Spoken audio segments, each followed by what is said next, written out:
In the previous video, we covered the role of the modeling department in creating sets in USD. This video is a continuation of that, including some updates to the modeling workflow itself, but the main focus will be on the role of the Lookdev department in this process. Now, USD is something that is very much in development. That includes its integration into Maya, which is constantly being improved upon in the open source Maya USD GitHub. Additionally, there are OpenUSD working groups that are developing best practices. So everything is in flux and development. And so what I'm going to be presenting here is not some authoritative, the right way to do it, but rather just my humble attempt to contribute my own experiments with USD in the hopes that they might help someone trying to get their feet wet. As of Maya 2024, it's possible to edit materials in USD using the new Lookdev X editor. However, in our particular workflow, we have pipeline tools that automate the Lookdev process in Maya that we of course want to keep using. For example, my bridge tool, which automatically creates material networks and binds them to meshes in a scene. The challenge of incorporating USD into any studio pipeline is taking advantage of the benefits of USD without breaking the good things in the existing pipeline. And that's what this video is about in regards to Lookdev. Before we dive into all of that, I wanted to briefly go over some changes to my USD geometry export tool. Remember, I said that this is in development. So, following the asset guidelines from the USD working group, I've changed the hierarchy under the root prim. There's now a group called Geo, which will become the geometry scope alongside the material scope. The name Geo is mandatory. Below that are the render and proxy scopes. You can name these whatever you like based on your studio's naming conventions, but the way the tool works is that the first one is for the render purpose and the second is for the proxy purpose. You can see this in the file dialog so that you can make sure everything is kosher before exporting. I'll put a link in the description to where you can get that new Geo export tool. Notice that each of these components or elements are at the top level of the graph and the outliner. Again, that's because, at least currently in Maya, when you export this out, the thing that you're exporting out needs to be the top node. You can't have all of this grouped together under one general node or one big group because that's going to mess up the export. So you have to have these all out by themselves on these top layers. And then specifically, like let's look at the couch, for example. So I have, as I mentioned before, I have this Geo group underneath here, and then the render and the proxy groups. But in the proxy group, I have combined this all into a single mesh for the couch. So if we look at if I hide the proxy group and look at the render group, you can see it's comprised of a whole bunch of models that I have in like subgroups here. So I've got, this group has these geometries in it, and this group has these, and then these here. Whereas if I look instead, let me hide the render purpose group and unhide the proxy. The proxy is just one big fat combined together mesh. Okay, so that was the geometry.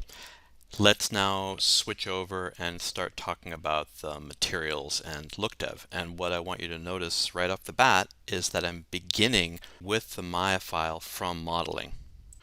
While it would be possible to read in the USD geo files from modeling and convert them into Maya data and then work on the materials and so on, things can get lost in translation when converting from USD to Maya and back. Therefore, it's really best for Lookdev to begin working with the Maya scene that modeling used to export out the geometry to USD. At this point, our workflow is just the regular normal Maya to Substance Painter and back workflow that we've always used. And so the first thing we need to do in that is assign shaders to the geometry and then export that out as an FBX and then bring that into Substance Painter. What's going to be a little bit different is that we now have this render group and the proxy group, and so we don't need to assign shaders or do anything on the proxy group. That's just for display in the viewport. We're going to therefore just be using the render group objects and assigning materials and shaders and textures to those. So I have here this set up with the render group and the proxy group, and I'm going to hide that so it's not in my way, and then I need to assign shaders for this to go into Substance Painter. So I need, I think, 3 shaders here. One that I'll call lamp shade. Another one I'll call lamp base. Another one that I'll call lamp table.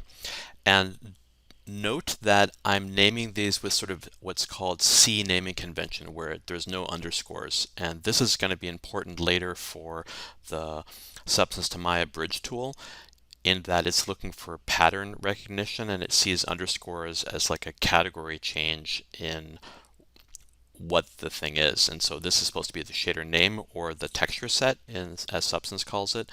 And so we want to make that kind of one word basically, so as to make it easier for the pattern matching to work. And I'm going to also, just for kind of sanity, I'm just going to assign some kind of random colors to these things so that I can tell whether they've been assigned or not. And then I'm going to assign them here. So lampshade, the base,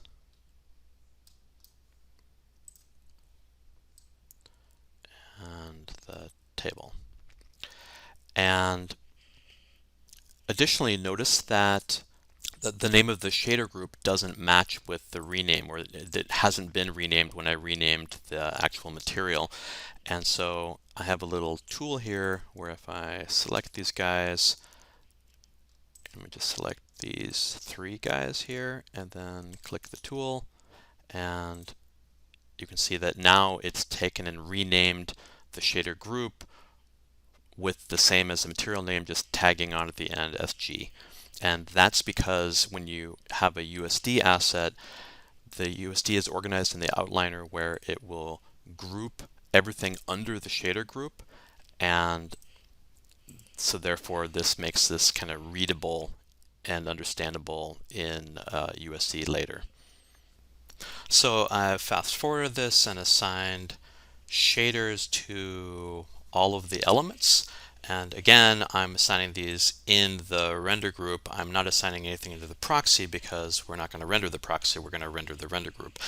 And you can see that I've hidden the proxies, but if I export out this whole thing into Substance, Substance doesn't know how to like recognize that something is hidden, so it's just going to have everything on top of each other, and that's going to be a mess. So what we want to do is instead just pick the render group and export that. Now, when you're working on all these little individual elements, you're probably going to want to have them all together for context in Substance Painter so that you can see everything well in context.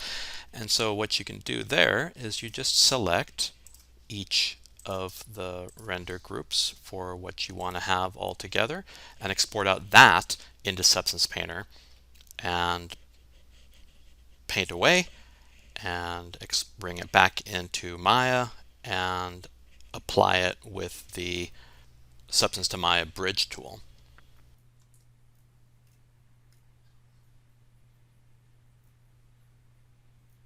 And let me show you something about the bridge tool. I've updated it so it's using, as you can see here, just pure Arnold nodes, AI image, AI flat, AI range, and so on. And that's because at the moment only really Arnold native nodes are working in USD and Maya. I've likewise updated the shelf buttons so that this creates a cloth network, and I've updated that as well to be working with just everything as pure Arnold nodes. I expect this to all to change in the future as Material X becomes more fully integrated into Maya, but that's the way things are at present. So at this point we've got the materials set up and I'm ready to export them to USD.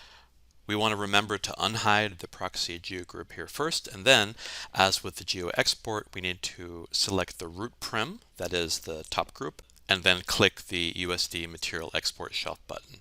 This creates a USD file in ASCII format that contains all of the material networks and their mesh bindings. Let me briefly say something about the texture paths that are going to be in these USD files that we've written out. By default, USD is going to write stuff out with an absolute file path, as you can see here. And over here, you see that I've got a relative file path on this. And the way that you get that to work, at least in Arnold, is that you come into the render settings, you go to the Systems tab, scroll down here, and you uncheck absolute texture paths, and then that will write them out with relative paths. So I'm just going to kind of fast forward the video at this point and continue to export out the material files for all of these components or elements. And the idea is that these are all going to be paired together with their corresponding geometry components. To understand how this all fits together, let's take a step back and review the three-step process for modeling from the previous video. In step 1, we wrote out the elements of our set into the elements folder. These were geometry files that were payloaded into their corresponding asset files. Now in Lookdev, we export the corresponding materials for each set element. In step 2, we assembled these elements into the set, referencing them into the living room model.usda file. In step 3, the modeling department's contribution was added as a sublayer to the main set file. Following that, other departments like Lookdev will add their contributions over that. And so that's the point where we're going to jump in right now. So I have here the main set file open, and that file is reading in a layer from the modeling domain. And in that, I have this assembly set up where we have all of the different individual components. And then we have subgroups. So this is called elements, this group here. And then here I also have a group, and that's for the structure. So I have the room and the hallway structure or architecture, whatever you want to call it. And then I have of course, the main set group. And that is defined as an assembly. The groups under it are defined as groups. And then each of the elements are defined as components. So that's why, as you may have noticed, I go back and forth between calling them elements and components. That's kind of because in our pipeline we called that thing elements, and in USD they call them components. And then each of these components is marked as instanceable. And what that does practically, in addition to allowing it to work as an instance if it is an instance of the same geometry repeating, another benefit of that is I can just go click on the object and it will pick the top group for that. And then under that we've got the geo group and the render proxy group. And so what I really have picked here is this chair. But if I picked this and moved the proxy chair, then that would make all of this render geometry out of alignment. So if I'm in layout and I want to come in here and I want to, with the camera move some things a little bit around, you just pick the component or element and it will automatically pick the top group of it so that you don't accidentally get your geometry positioning out of alignment. What we want to do here though is we want to add in a layer for Lookdev. So I'm going to come over here to the layers. I'm going to select this top layer. I'm going to right click and say add sublayer. It's going to be called anonymous to start off with. So I'm going to come into here and want to go into the Lookdev folder and then into USD, and I'm going to name this the name of the set, and then underscore look, and then the version number. So looks like I'm on version 3 at this point, so I'll just name this version 3 and save this. This is going to actually save the main set because I've added in a new layer to that main set. And then I click on this because I need to target this, so the changes I make are going to be stored in this look file for Lookdev, but I can't. It won't let me do it. So what I need to do is quit Maya entirely and then open it up again, and then open up this USD file, and then I can do it. I guess that's a bug. If you know a better way than completely restarting Maya to get this to work, I'd love to hear about it, but that's the only way I've been able to get this to work. So I'm gonna pause the video, restart Maya, and then we'll come back and keep on going. All right, so I've restarted Maya, and now if I come over to this sublayer here and click the target, it works. And so I can now proceed to add in the material files. Before I do that, let me just render this and show you what it looks like if I don't add the material files. So I'll add in a couple lights here just so we can see something. And that's what we have at the moment. Cool, so let's start adding stuff in. We'll do the couch first. So I'm going to select the root prim for the component, and I'm going to say add USD reference.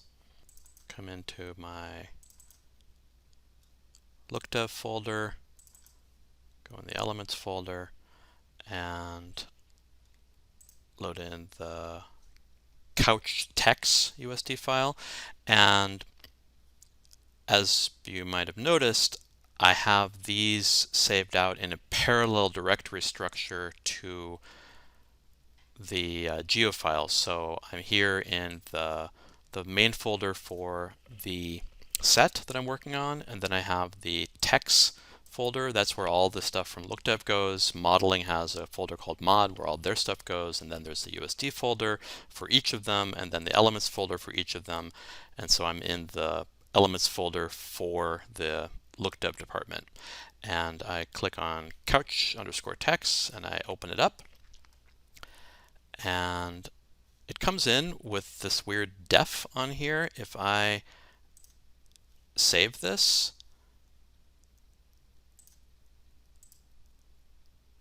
and then kind of toggle it back and forth, it goes back to normal.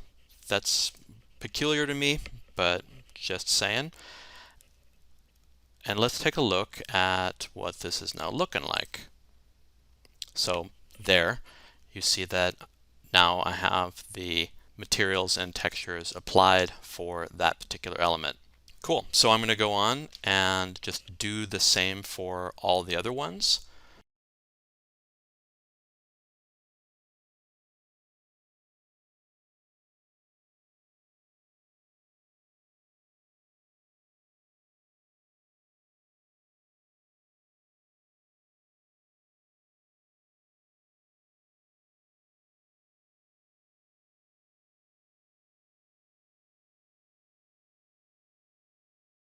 And yeah, all the materials are applied. We could now go under any of these, and let's see, let's take a look at the couch. Here's the couch. I open up the materials, and you'll see that we have in here these shader groups, and then inside of each of the shader groups we've got all the different components. So I have here at the very top, I've got the actual shader, which you can see over here in the attribute editor, and then I've got all of the different components. Here's a lerp that I'm using. Here's 2 roughness channels that I have.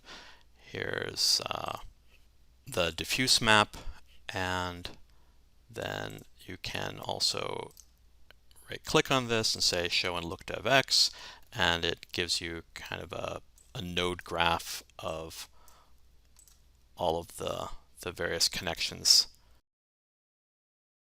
This is really useful if, for example, in lighting you want to do a shot override, then that's how you would adjust the things in the shot. If you want to make an update to the actual Lookdev file, then probably it would be better to go back to the Maya file and just fix it there and export it again. All right, that wraps it up for this video on Lookdev, at least for now. In the future, we're going to be taking a look at the role of layout, animation, and eventually lighting.